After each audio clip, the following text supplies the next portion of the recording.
ನೋಡಿ ಸ್ನೇಹಿತರೆ, ಈ ಥರ ಸೌದೆ ಹಾಕ್ಬಿಟ್ಟು ಹಚ್ಚಿದ್ರೆ ನೀಟಾಗಿ ಈ ಥರ ಉರಿಯುತ್ತೆ. ಈಗ ಆಕ್ಸಿಜನ್ ನಾನು ಕ್ಲೋಸ್ ಮಾಡಿದ್ದೀನಿ, ಸಣ್ಣ ಆಗ್ತಾ ಇದೆ ಉರಿ.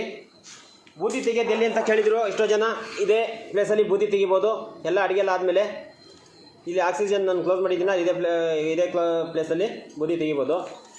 ಸೌದೆ ಇಲ್ಲಿ ಹಾಕಿದ್ದೀನಿ ನೋಡಿ, ಈ ಥರ ಉರಿತಾ ಇರುತ್ತೆ. ಆಕ್ಸಿಜನ್ ನಾವು ಇನ್ನೂ ಸ್ವಲ್ಪ ಜಾಸ್ತಿ ಬೇಕಂದರೆ ಈ ಥರ ಮಾಡಿಕೊಂಡ್ರೆ, ಆಕ್ಸಿಜನ್ ಸೆಂಟ್ರಿಗೆ ಇಟ್ಟಿದ್ದೀನಿ. ಈಗ ಈ ಥರ ಇಟ್ಟರೆ ನೋಡಿ ಜಾಸ್ತಿ ಉರಿಯುತ್ತೆ, ಜೋರಾಗಿ ಉರಿಯುತ್ತೆ. ಇನ್ನು